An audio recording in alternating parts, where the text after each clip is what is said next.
Pai de luz infinita, desejamos hoje aprender um pouquinho mais. Desejamos, na coletividade, refletir sobre a vida e, refletindo, consigamos vivenciá-la da melhor forma, tendo como base as verdades que vêm do grande universo e que não nos iludem. Sabemos que pela nossa pequenez ainda somos capazes de na ilusão vivermos, mas a cada dia mais determinados vamos aprendendo a verdade verdadeira, como dizem as crianças, e assim vai sendo enraizada em nossos corações e mentes o consolo real, o entendimento firme de que bondade é darmos a chance a nós e ao outro a potencialidade de crescermos com bases fortes das leis universais. Por isso, agradecemos, Pai, porque sabemos que o Senhor está em nós e, através das nossas ações, vamos nos sentir no Senhor. Assim seja. Boa noite a todos.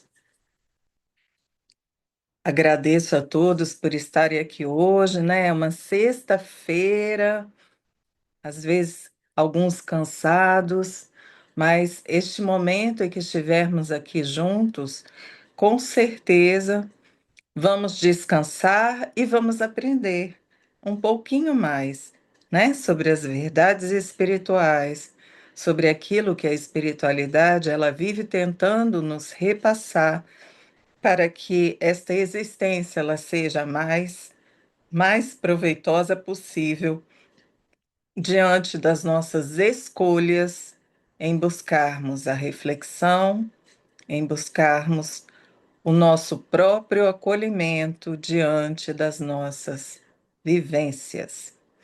Bem, como vocês sabem, o nosso curso ele tem como base esse livrozinho aqui, ó, Perdão, a Chave para a Liberdade. É um livro em que o autor espiritual, o nome dele é Ezequiel, e esse livro aqui, ele é maravilhoso para nós podermos refletir, como todos os livros espíritas são, mas para que nós possamos refletir sobre a que nível nós nos colocamos escravizados diante de escolhas, de crenças, de concepções que nós temos sobre as experiências da vida. E o perdão, sendo uma ferramenta extremamente ligada ao amor, ele é uma dessas ferramentas que nós nos utilizamos para buscarmos essa liberdade. Hoje, o nosso tema, ele tem como base o capítulo 3 e 4 desse livro, Perdão, a Chave para a Liberdade. Como vocês sabem, nós não estaremos aqui fazendo um estudo do livro, são temas que são extraídos desse livro, mas que a gente pode, para ficar mais claro para todos vocês, a gente pode se utilizar dos exemplos do livro para que a gente compreenda, pelo menos, a essência daquilo que nós estamos estudando. Então, o tema de hoje é Desencarne na Infância. Como bem foi colocado a nossa amiga Anne, né? Às vezes, para nós é muito mais fácil nós falarmos sobre diversos temas complicados e Nem sempre é tão fácil nós falarmos sobre o desencarne, muito menos sobre o desencarne na infância. Mas, como todos nós hoje buscamos o bom entendimento que desencarne não é algo negativo, que o desencarne faz parte da nossa vida como seres espirituais temporariamente na carne. Então, vamos buscar, e se vocês tiverem dúvidas, fiquem à vontade para perguntar, mas vamos buscar falar sobre este tema de uma forma mais amena possível, né? Diante daquilo que ele realmente representa. Como vocês sabem, no livro Perdão, nós temos nestes capítulos o desencarne do filho de Onofre e Luísa, do Henrique, uma criança de 8 anos que foi acometida de uma doença que, à época dos fatos, os médicos não a conheciam, não saberia dizer nem se eles conheceriam hoje, mas pelo menos naquela época a doença não era conhecida. E ele foi piorando, piorando, até que ele desencarnou. O interessante, quando nós olhamos para essa história, é o seguinte: o Henrique, uma criança de 8 anos, ele reflete um pouco a imagem que algumas, não todas, mas algumas crianças hoje, elas já nos mostram a familiaridade que elas possuem com o plano espiritual.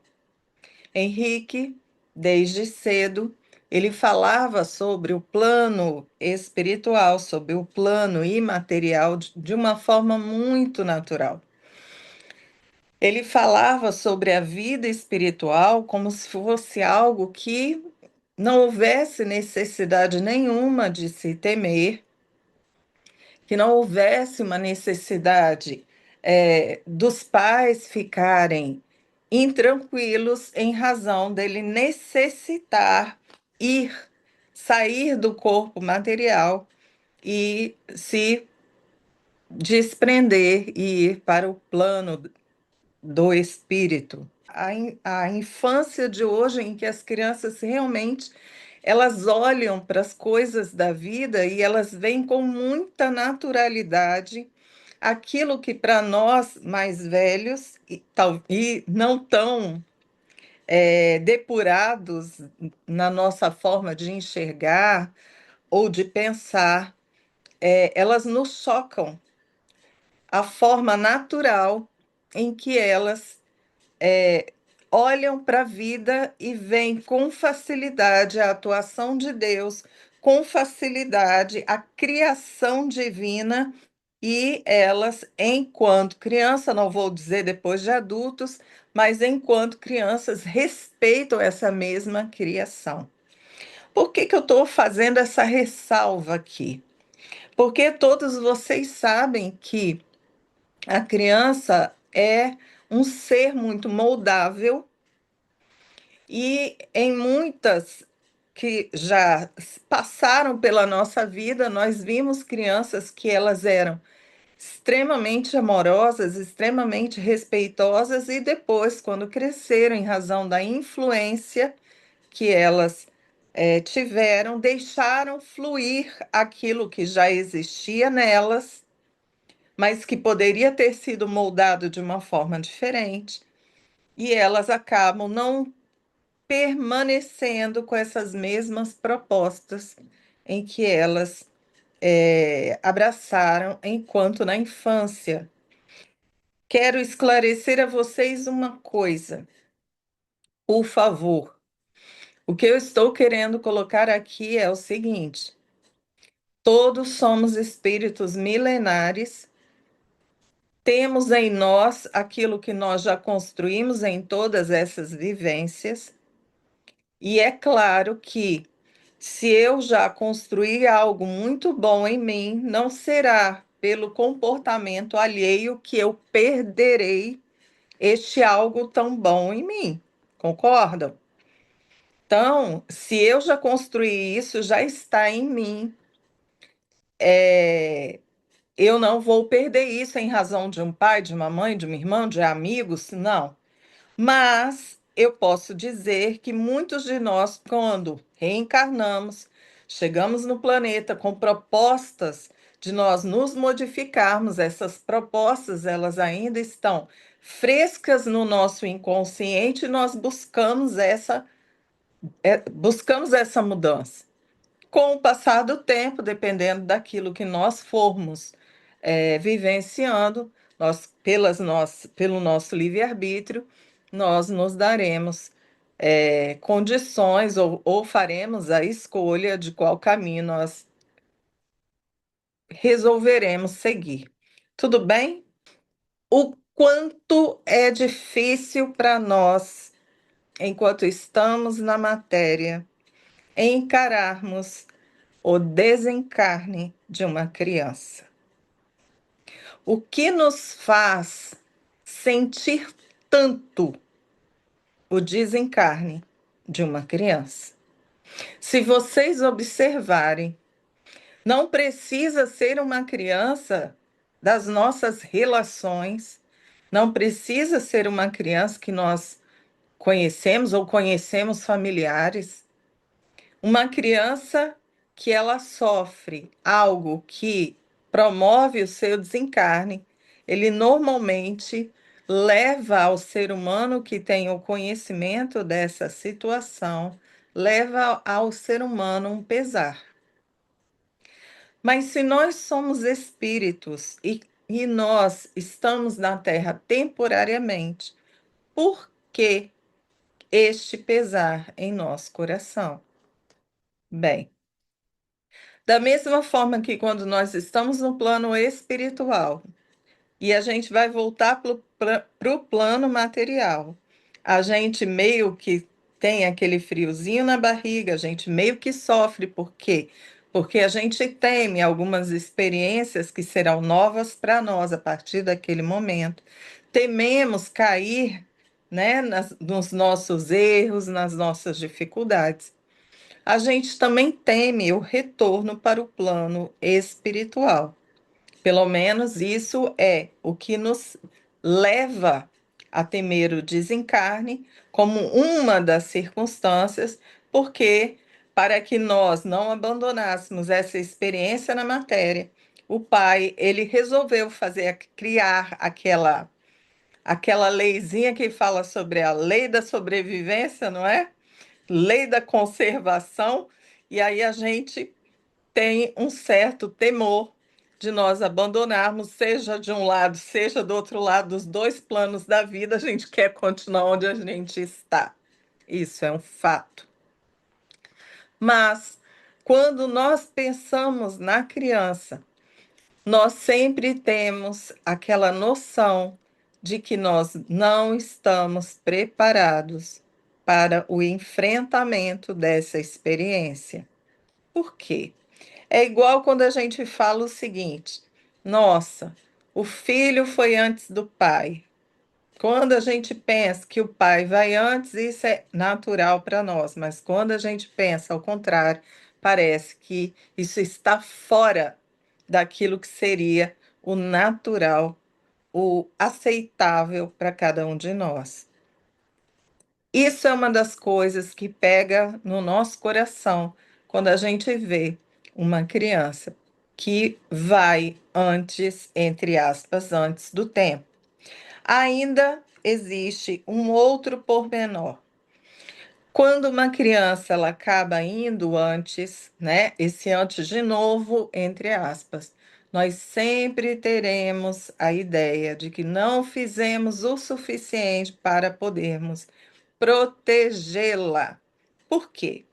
Porque no nosso olhar, como diz outro, no nosso DNA, o pai, ele fez o seguinte: se todo filho meu, para que ele possa estar recuperando os sentimentos entre eles, na reencarnação, os pais podem ser inimigos do filho e vice-versa, não tem isso?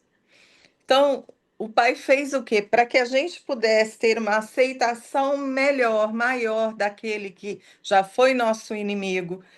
Hoje nós temos ainda um atrito sentimental, emocional, psicológico em relação a este espírito. O que que o Pai fez? Colocou o filhote humano como se fosse um ser completamente dependente de nós. Concordam? Então, quando a gente vê o bebê, quando a gente vê uma criança pequena, o que a gente vê é um ser que depende de nós e que nós precisamos protegê-lo. Isso é da nossa natureza, é da natureza do animal. Então, se é desta forma, quando um ser que está na infância desencarna, a maioria das vezes, aqueles que são adultos sentem como se falhassem na proteção deste ser. Tá. Tudo tem seu tempo debaixo do céu. Quando uma vida é breve, será que o tempo do espírito é diferente do nosso relógio terreno?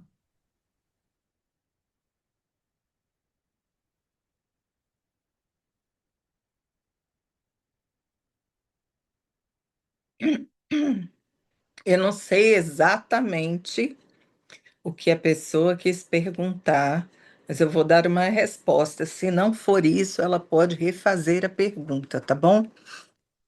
Exatamente por causa da ideia desse tempo do espírito. Prestem atenção.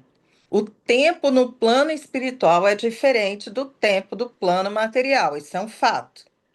Mas, quando nós falamos que um espírito, às vezes, ao reencarnar, ele necessitaria vivenciar essa existência um tempo menor, não tem a ver com diferença desses dois planos. Tem a ver com necessidade e utilidade dessa existência na vida deste espírito e daqueles que estão ao redor desse espírito. Então, vamos só dar um exemplo, tá bom? Vamos dizer que um espírito ele venha neste planeta, mas este espírito, o objetivo dele primeiro é muito mais a cura de suas mazelas perispiríticas do que propriamente a sua existência agora no plano material. Então, este espírito, por exemplo, ele pode vivenciar uma vida de 1 ano, 2 anos, 5 anos, para que ele possa, o corpo material possa fazer a filtragem dessas mazelas e depois ele vai tranquilo para casa, para o plano espiritual, né? Para casa espiritual, ele vai tranquilo para o plano espiritual, para que ele possa aprender outras coisas e se dar e se colocar mais apto para a próxima existência carnal. Então, é claro que uma pessoa que ela desencarna ainda na infância não foi por acaso, não é por acaso. Com a exceção de uma pessoa que tira a sua vida voluntariamente, vamos botar assim, todas as outras situações, com raras exceções, elas estão acontecendo no momento certo, na hora certa. Então, não é que existe, que o tempo do espírito é diferente do nosso relógio terreno. É simplesmente porque o tempo terreno para este espírito, em termos de necessidade e utilidade, é o que ele precisa vivenciar para que ele possa ter outras experiências e talvez retornar posteriormente. Existem vários casos que nós temos conhecimento em que o espírito ele reencarna por pouco tempo, como por exemplo já foi dito, quando o espírito se suicida numa existência, numa próxima existência, a possibilidade dele vir ao planeta para poder vivenciar aquilo que ficou faltando da sua vida anterior, isso é possível acontecer. Então, ele desencarnou, mas faltava, sei lá, 30 anos para ele poder terminar aquilo que seria a existência dele carnal, e por sua vontade ele é, interrompeu o seu processo. Então, numa próxima existência, dependendo da situação, ele virá numa existência curta, até para que ele possa compreender mais ainda, ou seja, é útil, é necessário, ele possa compreender ainda o quanto é, eu vou usar a palavra desgastante. O quanto é desgastante você querendo viver e você não conseguindo viver porque você tem um tempo limitado de existência. Na maioria das vezes, na maioria, não todas, mas na maioria das vezes, a pessoa tem esse pouco tempo de existência porque alguém por uma doença, por alguma circunstância, e ele tem o conhecimento de que ele não poderá viver uma vida longa, na maioria das vezes, mas não significa que em todas as vezes a pessoa saberá disso. Bruno, Vela que pouco queimou, cedo se apaga. Porque algumas almas passam pela vida como chama rápida, mas cheia de luz.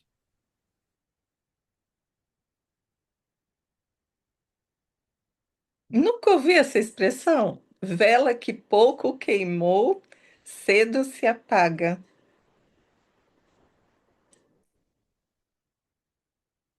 É,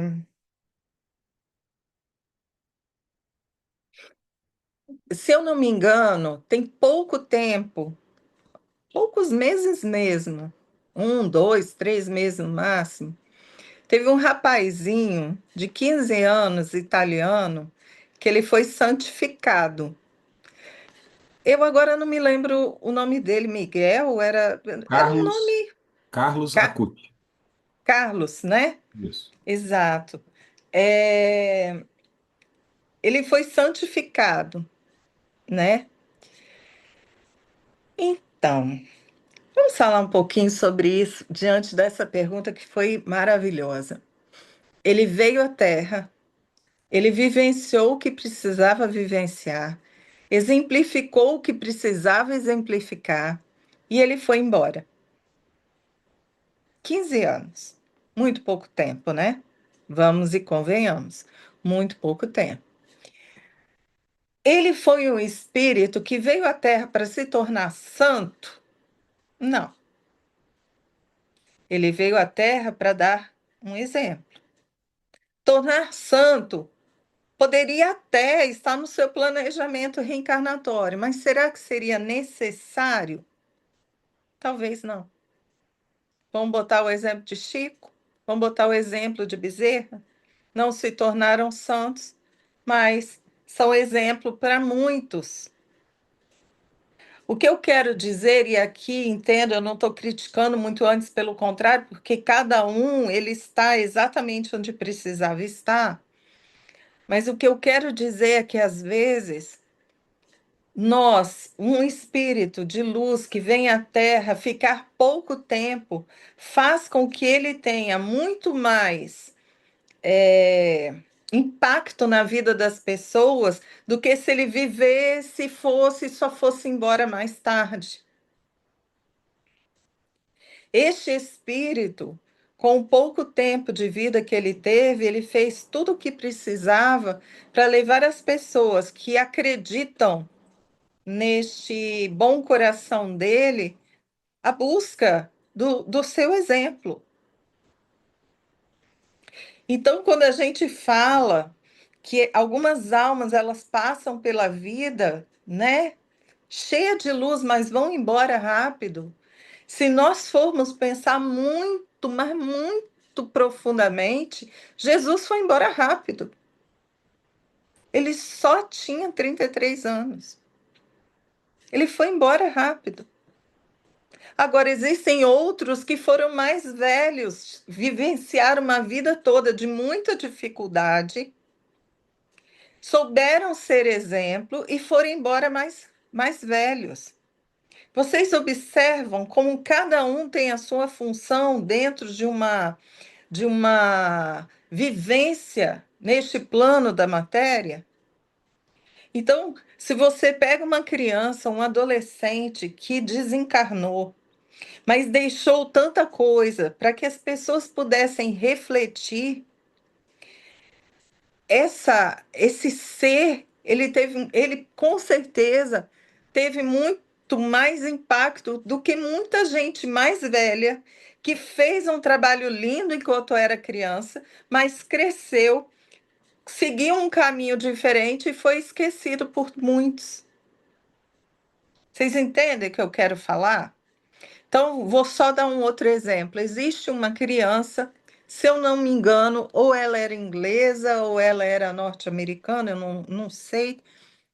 Me desculpem, eu realmente a informação me passou, mas essa criança, ela viu, vamos botar assim, na televisão, em algum lugar, ela viu a sede que o povo africano, em determinado lugar, ele passava. Muita dificuldade, muita dificuldade. E essa criança resolveu fazer uma espécie de, vou chamar de tanque, de aquele que fica embaixo da terra, Cisterna. é esse o nome mesmo, cisterna. Obrigada, pô. É, de uma cisterna, mas fazendo de um jeito, pegando, captando a água das nascentes, né, aquelas águas que passam por baixo assim, e aí a água, por encanamento, a água ia até a superfície. Essa criança fez esse projeto ou pediu o pai para ajudá-lo nesse projeto. Depois ele fez uma campanha no país em que ele se encontrava, fez uma campanha, conseguiu recursos e levou a água para várias comunidades na África, aonde essas comunidades elas prosperaram pelo menos um pouco dentro da capacidade de cada uma, prosperaram em razão deste auxílio. Olha que coisa linda, gente. Esse menino, ele não tinha mais do que 12, 13 anos. Ele era pequeno, ainda era pequeno, mas olha a visão que ele teve, olha o que ele quis promover. E claro, com o auxílio dos adultos e tudo mais, ele conseguiu fazer isso. Foi até a África, foi na primeira inauguração lá. Foi assim, muito bonito. Eu assisti isso já tem alguns anos. Olha este menino, olha o que ele fez. Não foi maravilhoso? Bem, não estou aqui de forma alguma denegrindo ou diminuindo o que ele fez, mas este menino cresceu. E no momento em que este menino cresceu, ele pode hoje estar fazendo algo muito parecido com o que ele fez quando criança. Mas vamos dizer que agora a atividade dele está, a caridade dele pode estar sendo feita de uma forma menos ostensiva. Mas vocês podem ter certeza de uma coisa. O rapazinho de 15 anos, o Carlos, que desencarnou em razão da doença, chegou ao ponto de se tornar santo agora. Olha o que ele vai fazer em razão da atitude que ele teve enquanto estava vivo, dos exemplos que ele deixou e o quanto as pessoas creem em Deus por intermédio dele. Não sei se respondi. Acho que sim. Tem ainda mais perguntas? Temos sim. Como explicar para o coração, não só para a razão, que a vida continua depois da morte, quando o que se sente é só ausência?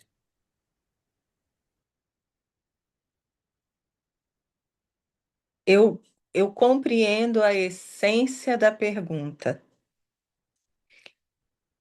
e a minha resposta, ela estará carregada dessa compreensão.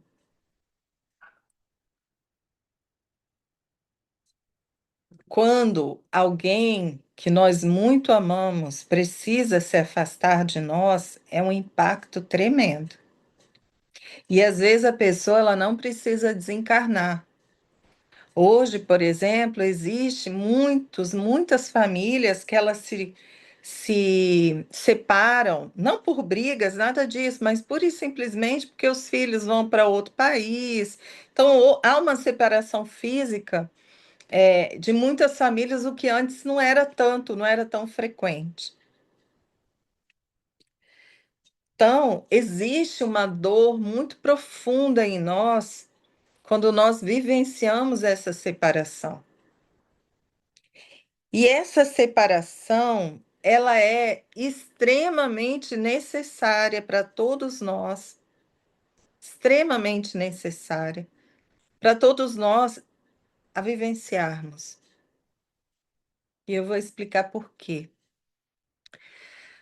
Porque enquanto nós, seres humanos, seres hominais, não tivermos a noção do quanto as pessoas, elas são importantes para nós, não só as que a gente ama, mas as pessoas no seu todo, essa ideia de que nós não somos sozinhos, que nós precisamos do amor dos outros também. Não falo como uma escravidão, mas falo como uma necessidade para o nosso crescimento. Nós sempre teremos algumas experiências bem dolorosas para nós, em termos de perdas, entre aspas, daqueles que nós amamos, da presença deles conosco na nossa vida. E eu gostaria que a gente pudesse refletir um pouco sobre isso.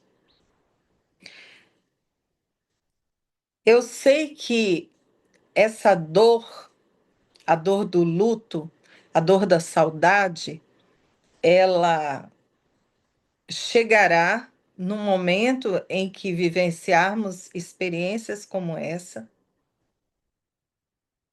mas essas dores, elas nos, se for o nosso desejo, elas nos fortalecem diante do que é a verdadeira vida que nós temos. Porque lembram, eu falei, tudo isso nos leva a valorizar as pessoas que estão ao nosso redor, mas também nos levam a entender que nós somos autossuficientes e não necessitamos do amor do outro para a nossa felicidade. Olha como é que é difícil. Difícil, trabalhoso, mas não é impossível. Por quê, gente? Porque se nós não necessitássemos compreender que, claro que nós queremos que as pessoas que nós amamos estejam do nosso lado, mas enquanto nós não compreendermos que nós também precisamos valorizar o amor que nós temos por nós mesmos, nós vamos continuar tendo existências em que nós vamos perder a presença dos nossos amores do nosso lado. Então, vocês lembram quando a espiritualidade ela nos conta que chegará um momento em mundos que não existirá mais o desencarne nem a reencarnação?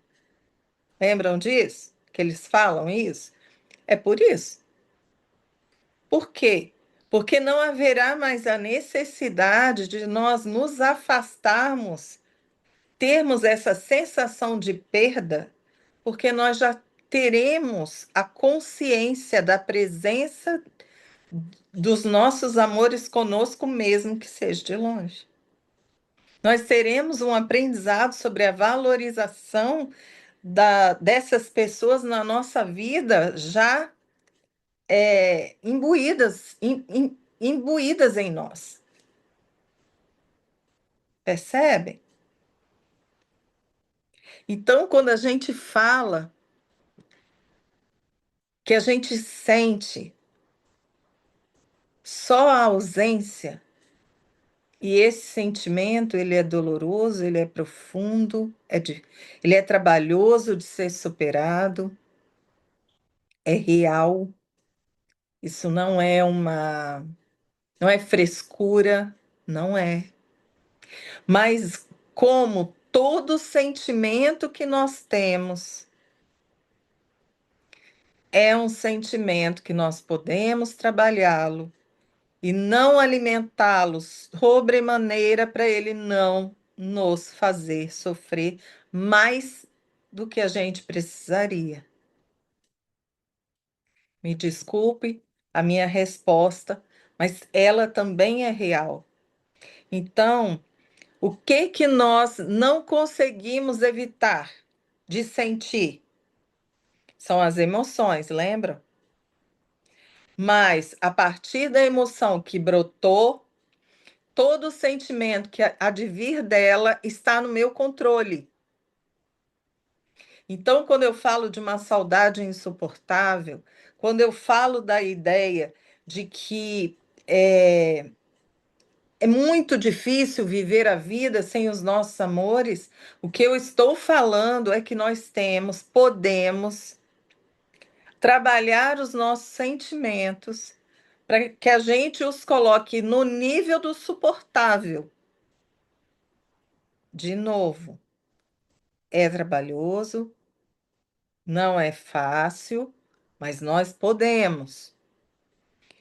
Como que a gente faria isso? Primeiro, compreendendo que se a nossa vida material ela é uma vida limitada, ela tem fim materialmente falando, a gente precisa entender que cada um de nós, em algum momento, vai acabar tendo que se afastar desse seu amor,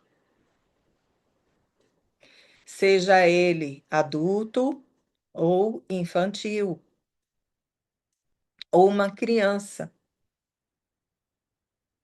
E aí está em nós o desejo de que nós possamos superar esta situação para auxiliarmos não só a nós que estamos nos escravizando a um sentimento muito ruim, quanto aquele que se foi, porque o que nós estivermos construindo no plano material poderá ser sentido no plano espiritual por este nosso amado.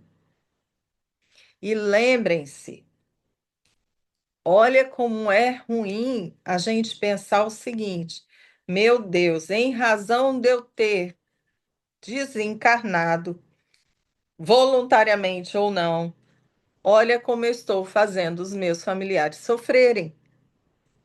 Olha como é que é duro para a pessoa que está do outro lado. Então, por nós,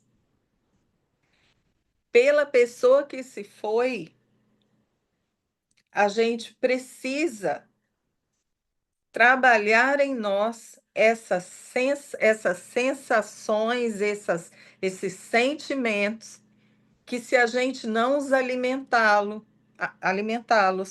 nós conseguiremos viver uma vida um pouco mais amena, sem tanto sofrimento. Bruno, Espíritos infantis mantêm consciência das vidas passadas logo após o desencarne? depende da, da elevação deste espírito. Não tem a ver com ser infantil ou ser adulto. Tem a ver com a elevação, com a luz deste espírito. Se este espírito ele for um espírito mais liberto, ele pode até, estando desencarnando e voltando para o plano espiritual, equilibrado, este espírito ele pode ter uma lembrança de algumas partes de suas vidas passadas, em razão da sua elevação. Mas fora isso, possivelmente Este espírito infantil, se não houver necessidade dele lembrar imediatamente, ele não lembrará.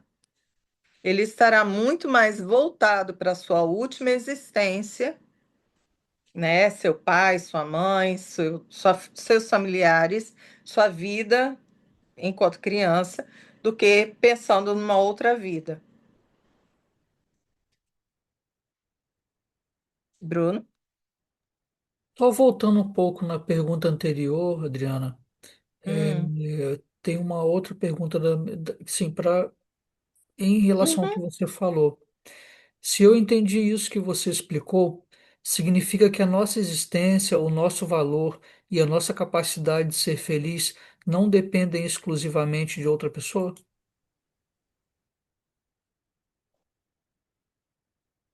É um fato. Gente, e vamos só lembrar de uma coisa: o quão justo, o quão inteligente, o quão perfeito o pai seria, e até misericordioso, bondoso, o pai seria se ele fizesse na sua criação vinculasse a felicidade de um filho dele pela presença do outro filho. Sabe por quê? Se ele fizesse isso, mas não tivesse livre-arbítrio, ok. Mas como existe livre-arbítrio, eu colocar a minha felicidade ligada à vontade, por exemplo, do Leandro, o que que eu estou fazendo comigo? Eu estou me escravizando à vontade do Leandro, só que o Leandro tem livre-arbítrio. O Leandro ele pode simplesmente do nada, como diz o outro, me largar, né? Me largar, não querer mais ser meu amigo, não querer mais trabalhar comigo, não importa qual é a nossa relação. E aí, de repente, acontecendo isso, para onde vai a minha felicidade? Vai junto com ele? Então, o pai, ele jamais ele criou essa ideia de almas gêmeas, de pedaços da laranja, né? Que a gente fala, né? Cadê meu outro lado da laranja? Meu calçado velho, sei lá quais são as expressões que se usam por aí. O pai ele não criou isso. Quando se fala em alma gêmea, o que a lei divina ela descreve é a ideia de dois espíritos ou mais espíritos, não só dois. Quando os espíritos eles construíram de tal forma a sua existência única, indivisível, eles construíram de tal forma a sua existência em que o respeito entre esses espíritos era tão profundo, a relação amorosa entre esses dois espíritos é tão profundo, eles são tão simpáticos e sintonizados entre eles que eles são o que a gente chama de alma gêmea. Mas para isso teve que ter trabalho, para isso teve que ter construção. Então, quando você fala que é minha alma gêmea, é só por quê? Porque na caminhada que cada espírito teve, pela construção que se teve, pelos relacionamentos em que esses dois, três, 10 espíritos tiveram, houve uma construção nos laços afetivos entre esses espíritos e agora esses espíritos, eles podem ser considerados como almas gêmeas. Por quê? Porque você se identifica, você o ama, a ama. Ok? Então, é isso que acontece. Então, para a gente ser feliz, a gente não depende de ninguém, a gente só depende de nós mesmos. Agora, falando sobre a ideia de nós necessitarmos da presença de outro ser humano. Só que tem uma coisa: nós não conseguiremos ser felizes sem a presença de Deus, que não é um ser humano. Só para ficar claro isso. Eu posso viver a minha vida e não ter dependência nenhuma com nenhum ser humano, nenhum bicho, nada. Eu não preciso ser feliz, eu não preciso de ninguém, nada disso. Mas eu preciso daquele que me criou. E o que que é isso? O que que é essa ideia de escravidão que eu acabei de colocar para vocês? Essa ideia de dependência que eu tenho de Deus? É porque Deus não me escraviza a nada, mas Ele é fonte. E se Ele é fonte, eu preciso dele, mas Ele não me escraviza a nada. Deus não me escraviza porque dentro de um livre-arbítrio, o livre-arbítrio dele é perfeito. Ele não me faz triste, ele não me faz feliz, nada. Deus está em nós. Percebe? Eu não estaria, em razão de Deus, eu não estaria boiando numa corrente desordenada. Eu estou, só isso. E eu sou. Será que eu respondi, gente? Eu não sei. Se eu não respondi, por favor, faça a pergunta de novo. Tem mais pergunta, Bruno? O desencarne de crianças na primeira infância é um dos mais dolorosos. Seria um complemento para o espírito que desencarnou, você falou um pouquinho sobre isso, né? Ou uma necessidade dos pais que a perderam passarem por essa dor por algum motivo. Então, tudo que nós vivenciamos na vida, tudo, se está no meu mundo, não foi por acaso que ele chegou até mim. Então, por exemplo, se eu tenho um filho, um sobrinho, um neto, não importa, um irmão, se eu tenho na minha existência uma experiência de desencarne infantil, essa experiência não veio por acaso. E essa experiência, ela veio na minha vida para um aprendizado. Então, gente, acaso não existe. Essa experiência, se aconteceu, ela é útil e necessária para mim, porque eu estou ali envolvida na situação. Dependendo do papel que eu tenho, né, na vida dessa criança, você observa até que nível essa experiência é importante para você. Então, você imagina, sendo mãe, sendo tia, sendo vizinha, né? As experiências, dependendo de como você, a sua relação com essa criança, a sua experiência, ela está te mostrando o que que você tem que aprender. Então, gente, o que que acontece? Nós necessitamos observar o que a vida está nos falando dia a dia. Eu sou uma pessoa que tive uma experiência onde uma criança desencarnou. Minha relação com essa criança era superficial ou minha relação com essa criança era profunda? Meus sentimentos, de acordo com a relação que eu tinha, eles vão estar mais ou menos aprofundados nisso daí e vão trazer para mim reações, emoções que eu vou ter que precisar lidar. Olha o que que a vida está me mostrando. Isso é profundo, é muito profundo, percebe? Então, pela pergunta que foi feita, seria um complemento para o espírito que desencarnou, uma necessidade dos pais de o perderem, né? Passarem por essa dor por algum motivo? Eu não tenho como dar outra resposta a não ser que não é ou, é e. Os pais aprendem, os tios aprendem, as professoras da escola aprendem. Sabe a história? É, o vizinho do lado aprende, os avós e o espírito que está passando por essa experiência também. Por quê? Porque também vocês precisam pensar o seguinte, ok, quando você é um bebezinho, a sua experiência enquanto bebezinho, ela tem vamos botar assim, um aprendizado diferente de se ela for maiorzinha, uma criança maiorzinha. Mas ainda assim, dependendo de como essa criança ela desencarnou, a experiência que ela aquilo que ela pode extrair dessa experiência fará parte dela, mesmo ela sendo um bebezinho. Por quê?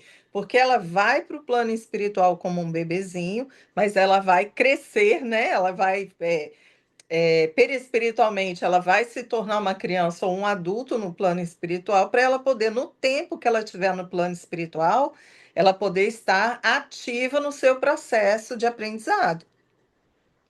Então, possivelmente, essa criança, esse bebezinho, ou ele irá é, se tornar adulto com este perispírito, o formato adulto deste perispírito enquanto criança, ou ele simplesmente ele pode abandonar o processo, lógico, através com o auxílio de outra pessoa, se ele não souber fazer, ele abandona o processo desse formato perispiritual e ele pode se colocar num formato de outras existências anteriores. Normalmente seria a penúltima e tudo mais. Aquele mais se identificar no seu processo. Tudo bem, Bruno? Eu pulei uma pergunta, vou fazer agora, já é de algum tempo.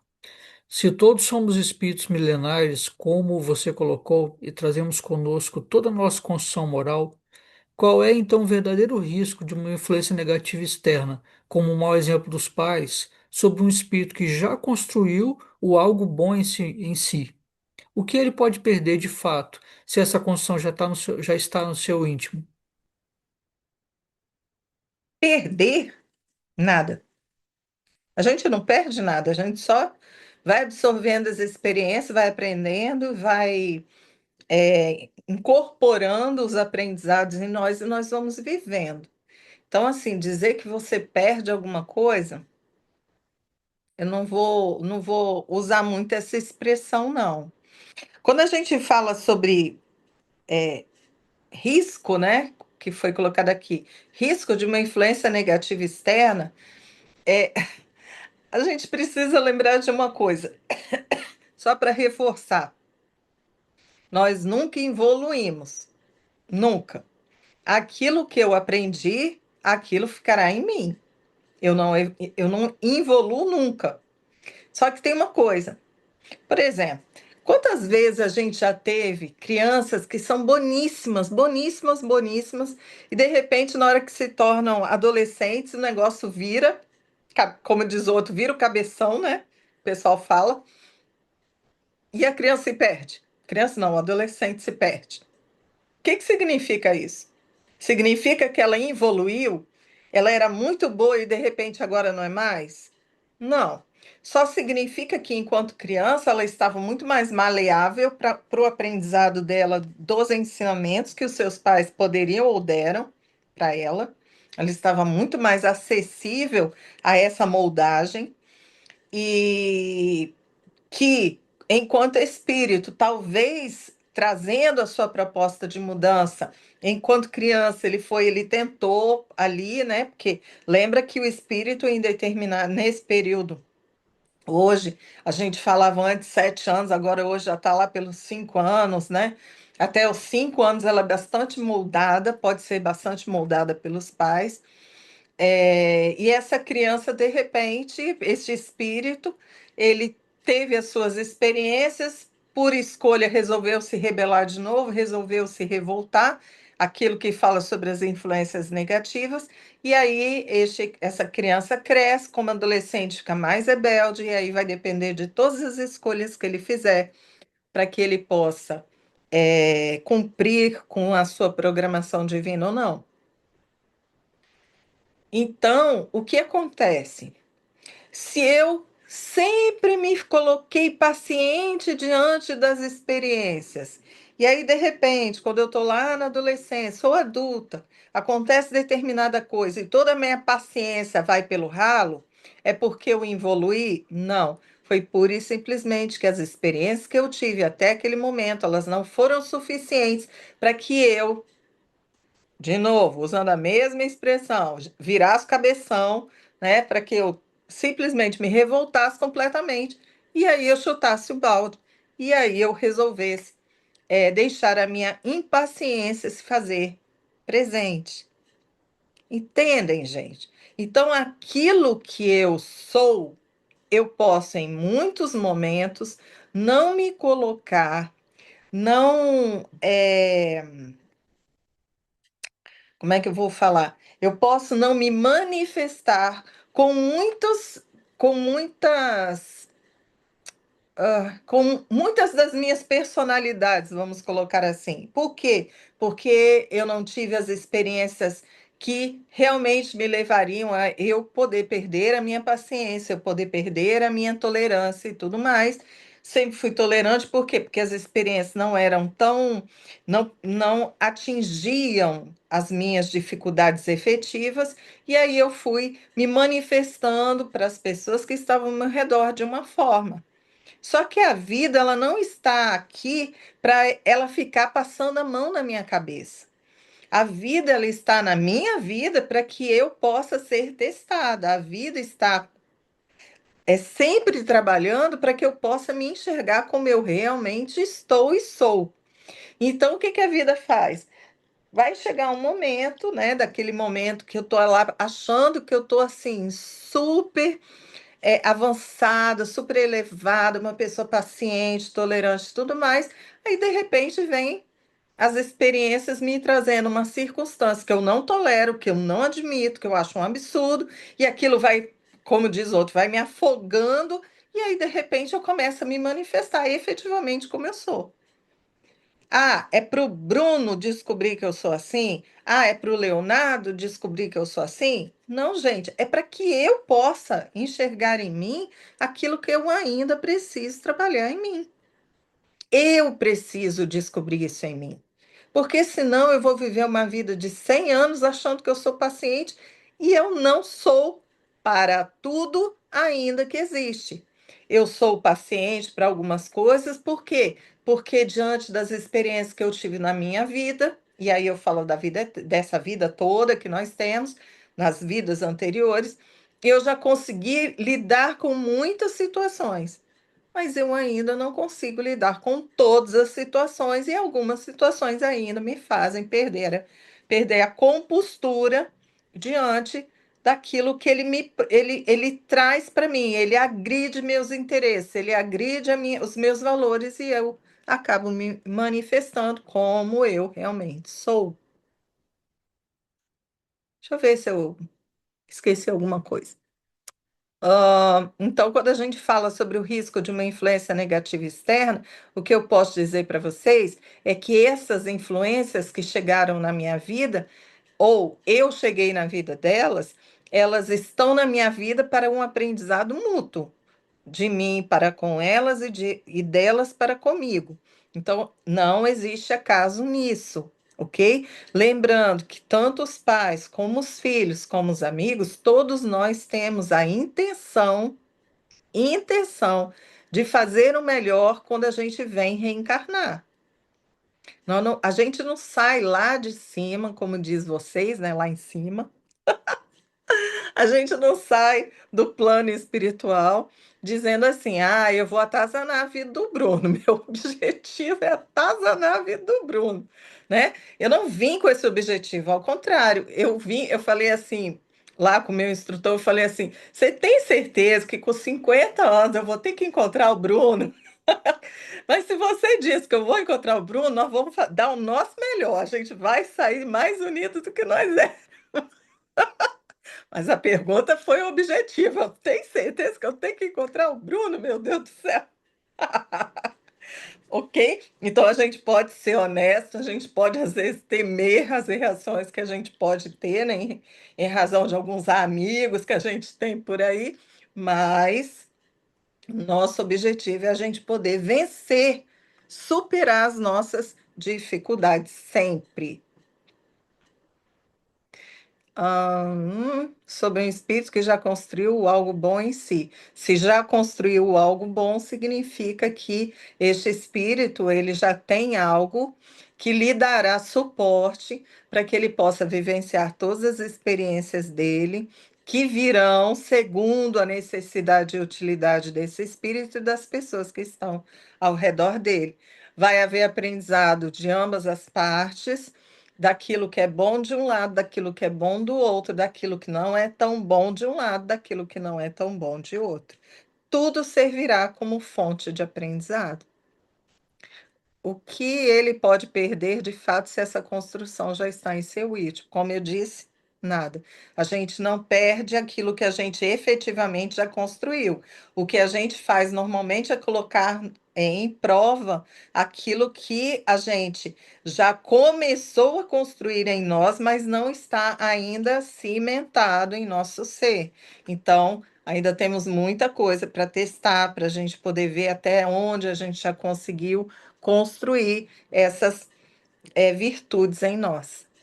Tá bom, Bruno? Em relação ao desencarne na infância, né? Acredito que esse é o tipo de dor que nos obriga a olhar para dentro de um jeito que nenhuma outra experiência obriga, nos levando a um processo de perguntas profundas. Por quê? Para quê? O que significa? Como seguir? Qual é a ferramenta mais poderosa para nos manter firmes no caminho? As ferramentas mais poderosas para nos manter no caminho é amor e fé. São as ferramentas mais poderosas que a gente tem, amor e fé. E somadas, né, a essas ferramentas, nós necessitamos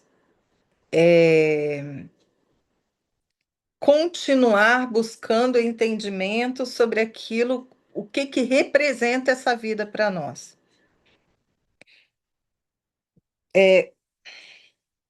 Vocês sabem que no Espiritismo a gente fala sobre a fé raciocinada, né? A gente fala que o Espiritismo ele é embasado no raciocínio. A gente tem respostas vindas da espiritualidade, a gente tem livros doutrinários e romances, né? Documentários, tudo relacionado a aquilo que nós podemos necessitar para o nosso aprendizado. Então, o espírita, ele tem inúmeras fontes para ele poder, através do seu raciocínio, ele poder ir apreendendo o máximo que ele puder sobre essas verdades. Então, essa é a base, né, do espiritismo. A partir do momento que você tem fé, amor e o raciocínio, você se dá a capacidade de você poder superar inúmeras experiências dolorosas que nós vamos precisar vivenciar. Então, por exemplo, no caso do nosso amigo aqui do livro, né, o Onofre, ele para ele perdeu o filho dele, que era a crença dele, ele perdeu o filho dele com 8 anos de idade. É muito difícil você, entre aspas, perder um filho pequenininho, mas também é muito difícil você perder, entre aspas, de novo, um filho que é maiorzinho, mas é aquele filho assim. Sabe aquele filho? Porque tem uns filhos que, às vezes, você fala assim: ah, Jesus Cristo, é um filho que você chega a cansar no final do dia, porque é mal criado, é isso, é aquilo, aquilo outro. Agora, vocês imaginam quando você tem um filho que ele é mal criado, mas é assim, aquela criança que ela é mais meiga e tudo mais. Isso também auxilia muito na nossa dor, tá? Vamos usar da nossa franqueza para nós podermos também enxergar a verdade. Não é só porque é um filho que dói. Muitas vezes também dói pelo fato deste filho ter tido tempo suficiente para ele reforçar o amor que os pais e ele puderam construir nesse pequeno tempo de vida, ok? Então eu não estou aqui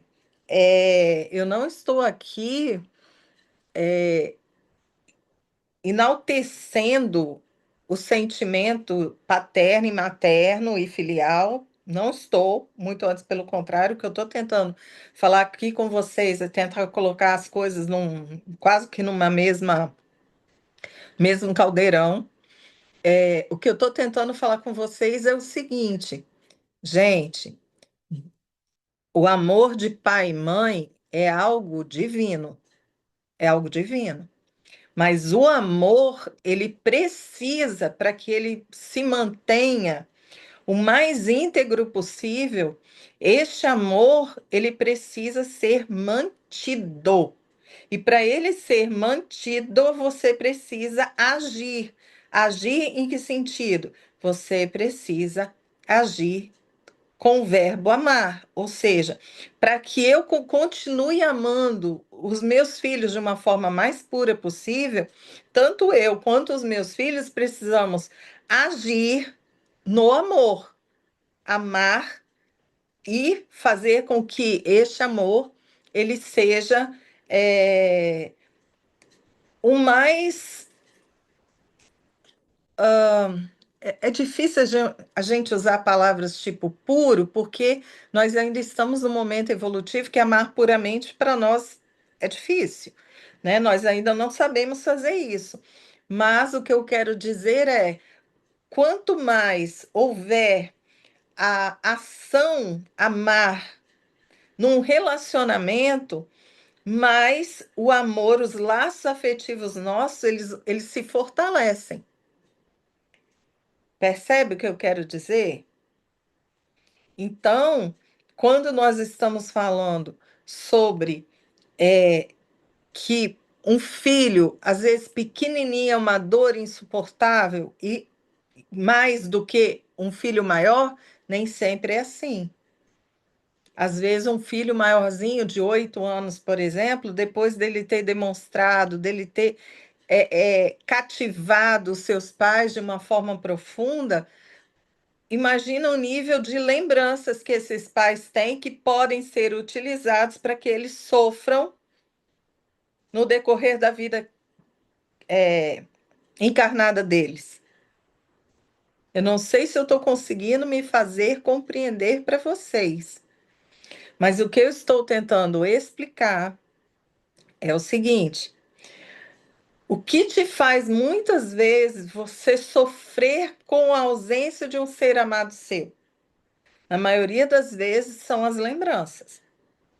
Lembranças de um sorriso, lembranças do que você sentia quando este ser amado estava do seu lado.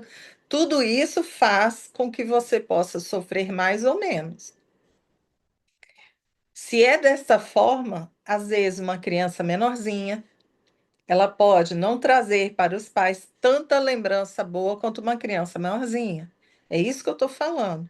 E como cada caso é um caso, e como as relações paternas, né, de pais com seus filhos, elas são únicas, nós nem podemos fazer muita comparação entre a idade do filho e a idade do filho ser menor ou maior, porque a experiência que eu tenho, por exemplo, com um filho meu, ela pode ser daquele filho de um de vidas em que nós construímos um amor bem profundo entre nós, e isso vai me doer muito, ele sendo pequenininho ou maior. Não sei se eu consegui me fazer entender neste caso, mas vamos lá, não quero fugir da pergunta. Com certeza, no desencarne de infantil, a dor ela já se torna profunda para as pessoas que têm conhecimento desse desencarne, tendo elas uma relação mais próxima ou não. Lembra do que eu falei anteriormente? Mas se tem uma relação próxima, a dor, ela realmente faz, ela chega um momento que se você começar a perder o controle dos seus sentimentos, alimentando-os com mais dor, chega um momento que essa experiência ela vai ser interessante para nós. Por quê? Porque a dor ela vai ser tão profunda que nós buscaremos mudar este processo em nós, porque dor demais faz a gente querer mudar alguma coisa. Não importa qual a escolha que nós fizermos, mas dor demais faz com que a gente deseje mudar alguma coisa. Então, se nós temos uma dor demais em razão dessa experiência, essa dor na maioria das vezes, é que nos faz fazer mudar o nosso comportamento diante da vida. Então vamos lá, só para vocês entenderem. Por exemplo, vamos dizer que nós temos uma proposta de vida onde a gente realmente quer buscar o nosso lado mais espiritualizado. Não estou falando de ser espírita, estou falando de buscar uma vida mais espiritualizada. Eu tenho esse propósito nessa existência, mas eu venho, em razão das minhas escolhas, eu me embrenho na vida material e eu simplesmente ignoro a vida que eu vim buscar nessa existência, que seria essa vida mais voltada para uma construção íntima. Ok, imaginem vocês. O que poderia fazer uma pessoa que está ignorando completamente o seu lado espiritual? O que poderia fazer essa pessoa voltar-se para si e buscar isso?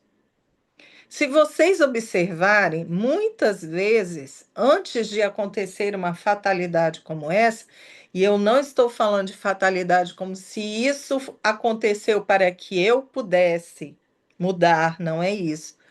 Mas quantas coisas precisam acontecer para que eu possa pensar que eu necessito mudar o caminho que eu estou seguindo? Às vezes, essa é uma situação que irá acontecer não porque eu resolvi seguir por este caminho materializado, essa situação iria acontecer de qualquer forma, mas esta situação aconteceu e na hora que ela aconteceu, a minha vivência neste momento, essa dor, ela virá muito mais profunda do que se eu já tivesse procurado a minha espiritualidade antes. Vocês entendem o que eu falei? Prestem atenção. Nada é por acaso. Então, o fato de eu não buscar a minha espiritualização não fará que um filho meu morra por causa disso. Não é isso. O que eu estou falando é, muitas vezes nessa vida eu preciso buscar minha espiritualização. E um dos motivos para eu buscar essa espiritualização é porque eu nesse. Gente, eu não sei que oração, não. Que oração, hein? Ah, tá. Nessa minha vida, eu preciso, eu vivenciarei essa circunstância de eu acabar tendo essa separação, ou com o pai que eu amo demais, ou com o filho, não importa. Eu vou ter essa separação. E essa minha busca pela minha espiritualização daria para mim mais recursos para no momento em que eu vivenciasse essa experiência, eu não precisasse sofrer tanto, porque isso também é merecimento meu, por exemplo. Aí o que que acontece? Eu não busco. Não busco. A vida ela vai me trazendo inúmeras pequenas experiências para eu buscar isso para mim. Então, às vezes eu vou, conheço uma pessoa que ela é bastante, vou botar religiosa. Ela entra na minha vida, fala sobre coisas que estão acontecendo na minha vida que não tá legal. Você sabe, eu já estou ficando meio triste, um pouco deprimido, e ela falando: vamos lá, você precisa buscar isso. Coisas que vão acontecendo na sua vida para que você possa buscar essa espiritualização. Então, uma católica, vem uma outra pessoa de uma outra religião, tudo você vai afastando de você. Aí a experiência chega. Essa experiência é como se fosse uma bomba na nossa cabeça.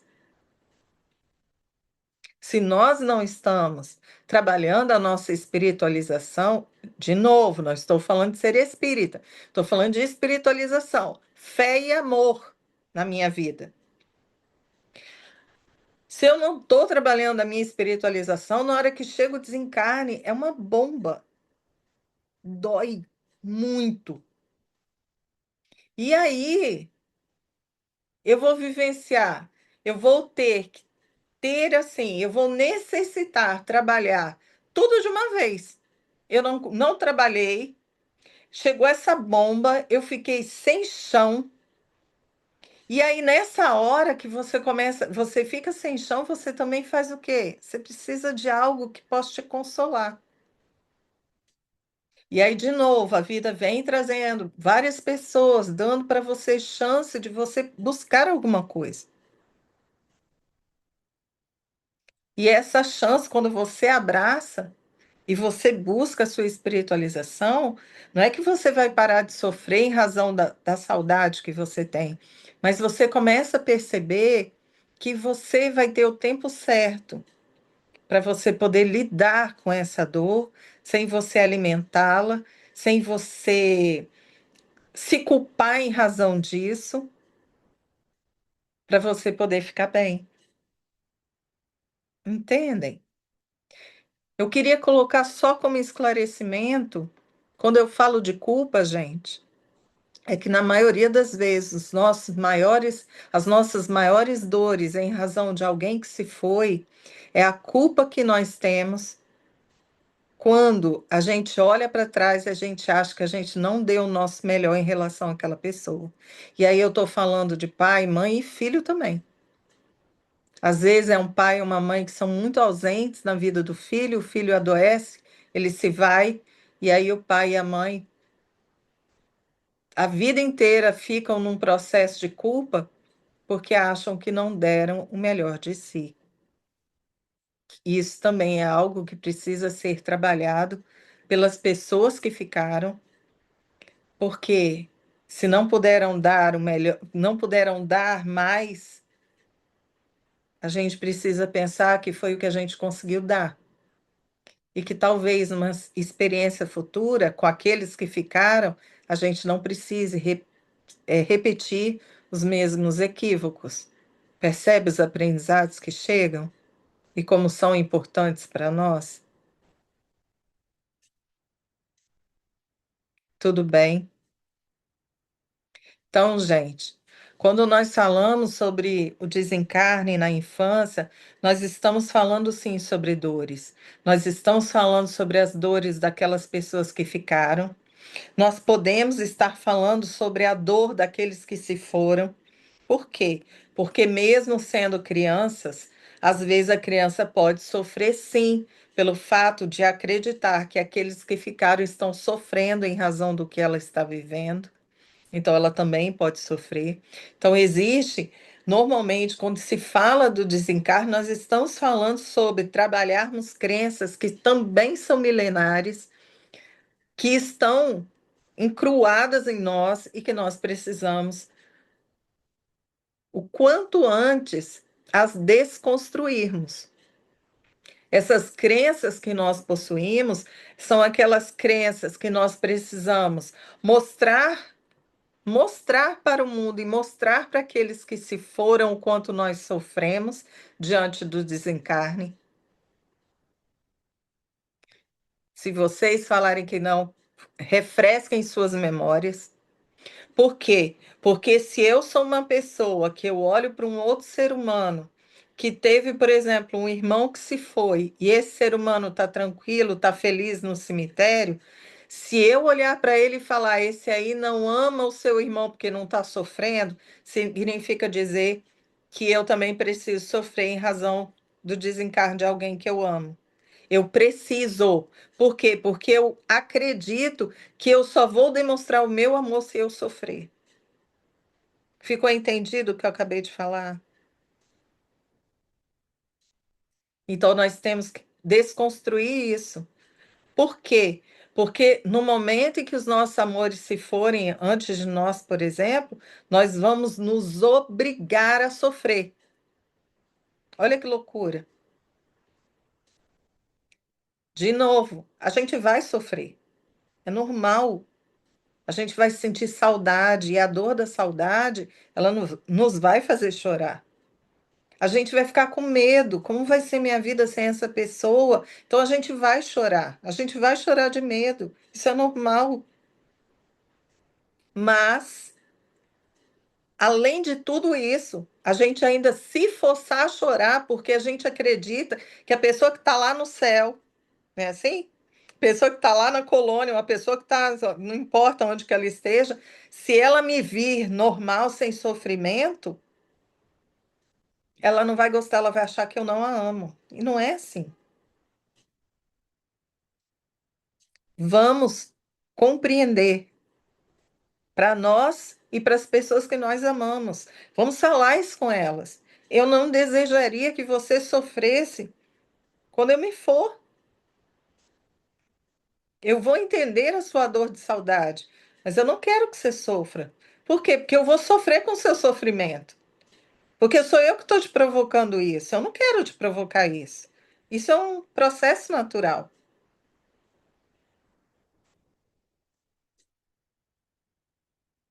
Se nós falamos com uma criança, quando existe algum desencarne, que a mamãe, o papai, o irmão, não importa, eles estão com Deus e eles estão bem, então que a gente possa acreditar nisso também. Orando para eles, eles vão ficar bem, mais do que bem.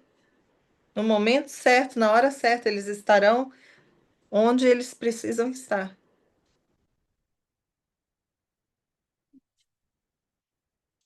Eu espero que eu possa ter trazido para vocês um pouquinho de entendimento sobre o desencarne infantil. Não falei tudo o que eu queria, não, mas acho que as perguntas foram muito, muito interessantes e espero que eu possa ter respondido as perguntas de uma forma clara, mas que este assunto, ele realmente nos obriga a gente fazer mudanças nas nossas crenças, desconstruções nas nossas formas de refletir sobre a vida, porque, como diz o velho ditado, para morrer basta estar vivo. E cada um de nós aqui, não importa a idade que nós tivermos, estamos aí na porta. No momento em que tivermos que ir, iremos. E se nós estivermos com o nosso coração muito leve, as dores serão menores. Façamos tudo o que a gente pode em relação às pessoas que estão ao nosso redor. Porque no momento em que elas forem, até os momentos em que nós falarmos com elas o seguinte: hoje não dá, hoje não pode, hoje você vai ter que fazer isso, aquilo, aquilo outro. Até estes momentos em que, de repente, a criança ou o adulto, não importa, né? No momento em que a criança, ela se for, você vai olhar e vai falar o seguinte: nossa, eu dei o meu melhor, porque eu queria que ela fosse melhor. Percebem? Alguns pais falam assim: nossa, perdi tanto tempo exigindo dela algumas coisas, e aí, adiantou alguma coisa? Claro que adiantou. Porque tudo que você fez para que ela fosse uma pessoa melhor será utilizado por ela, será utilizado por ela em suas vidas futuras. Então você faz parte deste espírito, do mesmo jeito que ela faz parte de você. Pai amantíssimo, queremos agradecer ao Senhor por estarmos aqui juntos, por termos podido falar algumas coisas, questionar, aprender, por termos nos dado este momento, este pequeno momento para um crescimento interno, íntimo. E diante de tudo o que nós hoje escutamos e falamos, possamos tirar mais algumas ferramentas para o nosso caminhar, frente à nossa evolução íntima. O Senhor sempre está em nós e o nosso maior desejo é que nós estejamos no Senhor através do amor e da fé, através da compreensão desta vida que vivemos. Obrigada, Pai. Obrigada, Pai. Obrigada, Pai. Assim seja.